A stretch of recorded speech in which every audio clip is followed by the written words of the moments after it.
नमस्कार दोस्तों, कैसे हैं आप सभी। दोस्तों आज जो है मेरे एक सब्सक्राइबर आ रखे हैं नोएडा से। इन मैडम के साथ क्या हुआ वो तो बात हम आगे करेंगे ही, लेकिन कुछ बातें मैं आप लोगों के साथ भी शेयर करना चाहता हूँ कि अभी हाल फिलहाल में एक केस ऐसा हुआ कि जहां पर मैंने आज से करीबन 15 दिन पहले एक केस लिया। उन्होंने मेरे को बताया कि मैं आर्मी में हूँ, तो उसका रिस्पेक्ट करते हुए मैंने उनको बोला कि ठीक है सर, आप अपने डॉक्यूमेंट्स भेजिए, फीस वगैरह भेजा। फिर उसके बाद एडवोकेट सर वहां गए। जाने के बाद जाहिर सी बात है, कोई भी पुलिस ऑफिसर पूछता है कि कस्टमर एक्चुअल में करता क्या है। तो एडवोकेट ने बताया कि वो जो है डिफेंस में है। और बाद में पता चला जब तहकीकात की गई तो वो एक कॉलेज स्टूडेंट थे। तो इसलिए अगर आप कुछ भी केसेस देते भी हैं या कोई भी डिटेल बताते हैं ना, तो एक्यूरेट बताइए। अब उन्होंने क्या करा, बोला कि मैं आर्मी में हूँ। उनको ये लगा कि ये मैं बोल दूंगा तो हो सकता है मेरा काम थोड़ा इजिली हो जाए। लेकिन जब पुलिस ने वहां पर बोला कि ठीक है आप अपना आईडी कार्ड दीजिए, तो आईडी कार्ड तो जाहिर सी बात है कि कोई भी आर्मी पर्सन नहीं देता है, और ना ही जो है देना चाहिए। उनसे बोला कि आप पे स्लिप दीजिए, उसके लिए भी मना कर दिया। उनको बोला बैंक का स्टेटमेंट दीजिए, जो अकाउंट फ्रीज है मैं नहीं दे सकता। तो कोई भी वो अपना प्रूफ नहीं दे पा रहे थे। तो आखिरी जब बाद में जब है, जब उसको प्रेशराइज किया गया, तब उन्होंने बताया एडवोकेट सर को कि सर मैंने झूठ बोला, मैं स्टूडेंट हूँ, कॉलेज में जो है मैं अभी फिलहाल पढ़ाई कर रहा हूँ, मेरे को लगा कि मैं ऐसा बोलूंगा तो उस केस में काम इजिली हो जाएगा। लेकिन पुलिस के सामने एक तरीके से कहते हैं ना कि first impression is a last impression, तो वही कर दिया। काम भी नहीं हो पाया क्योंकि पहली झूठ बोल दिया पुलिस के सामने। एडवोकेट ने बोला कि वो आर्मी में, और बाद में पता चलता है स्टूडेंट। तो जाहिर सी बात है कोई भी पुलिस वाला डाउट करेगा कि एक्चुअल में ये ऐसे कैसे हो सकता है। तो इसलिए अगर आप कोई भी केस देते हैं या डिटेल देते हैं तो प्लीज सोच समझ के दीजिए, क्योंकि ये पुलिस एडवोकेट का मामला है।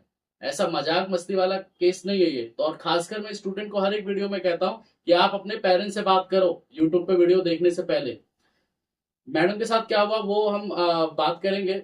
लेकिन मैं आप लोगों को बताना चाहता हूँ, जो भी सीएसपी सेंटर चलाते हैं कहीं पर भी, ऑल ओवर इंडिया की मैं बात कर रहा हूँ, ज्यादातर ये केसेस मैंने देखे बंगाल से ज्यादा आते हैं।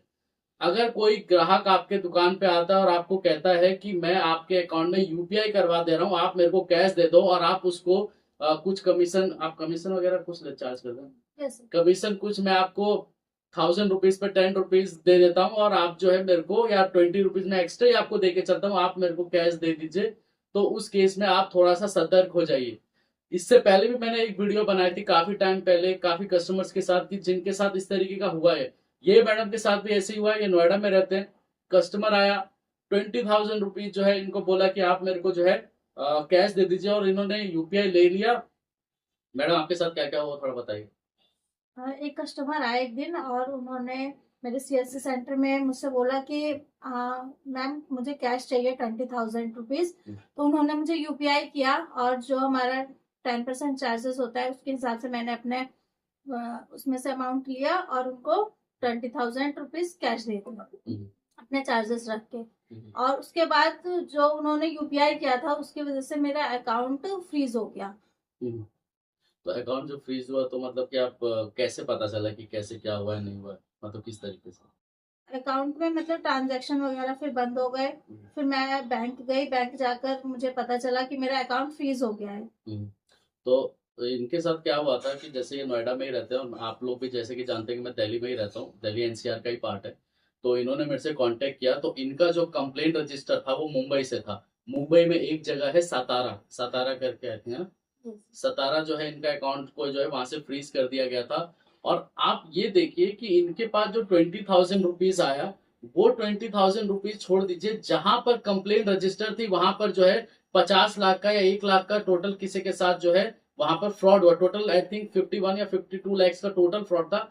अब उसमें से जो है इनके पास जो है 20,000 रुपीज आ गया, और लेयर 4 में। अब ये सोचिए कि किस तरीके का गेम चल रहा है, कहां पर सातारा है, कहां पर नोएडा है। एक कस्टमर नोएडा में किसी से 20,000 रुपए लेता है यूपीआई, और अकाउंट फ्रीज हो जाता है। और रहने वाले जो है, मतलब जो कंप्लेनर है, वो रहता है मुंबई में। उसने जो है इन्वेस्टमेंट किसी में ऐप पे किया था, और वो इन्वेस्टमेंट ऐप ही चली गई। उसने फिर उस पर साइबर कंप्लेंट करा। अब वो जो इन्वेस्टमेंट ऐप थी और ये जो मैडम थी, इनके पास जो पैसा रिसीव हुआ, कैसे रिसीव हुआ पता ही नहीं। अब जो है डायरेक्टली कोई कनेक्शन भी नहीं है, फिर भी जो है लोग परेशान है। तो इसलिए जो है मैं लोगों को बोलना चाहूंगा कि आप जो है अगर कोई सीएसपी सेंटर चला रहे हैं तो सोच समझ के जो है कैश दीजिए। मतलब किसी भी तरीके का कोई भी आदमी अगर आपको आता है और कहता है कि मैं आपको ज्यादा एक्स्ट्रा पैसे दूंगा, तो आप ये समझ लीजिए कि वो कल आपको जो है बेवकूफ बनाएगा और आप परेशान होंगे। इसके अलावा ज्यादातर जो लोग जो है गलत इन्फॉर्मेशन दे रहे, मैं देख पा रहा हूँ, तो प्लीज ऐसा नहीं कीजिए, नहीं तो आप ही के साथ जो है दिक्कत होगी। इसके अलावा कोई भी डाउट होता है तो आप दिए गए नंबर पे कांटेक्ट कर सकते हैं, लेकिन मैं खासकर बोलना चाहूंगा कि आज के डेट में आप अपने अकाउंट को जितना सेफ रख सकते हो उतना सेफ रखिए। किसी भी तरीके का कोई भी ट्रांजेक्शन अपने ऐसे अकाउंट पे मत कीजिए कि जहां पर आपको दिक्कत हो। मतलब ऐसे अकाउंट में पैसा मत दीजिए जो जिसमें आपकी सैलरी क्रेडिट होती हो, ईएमआई जाती हो, नहीं तो आपको बहुत प्रॉब्लम होगी। भले ही उस अकाउंट में होल्ड ही क्यों ना लगाओ, बाद में कोई नोटिस आएगा फिर आपको दिक्कत होगी। इसके अलावा कोई भी डाउट होता है तो दिए गए नंबर पे कांटेक्ट कर सकते हैं। और जो ये मैम का केस था तो फाइनली तो क्लियर हो गया आपका, यस सर। क्लियर हो गया।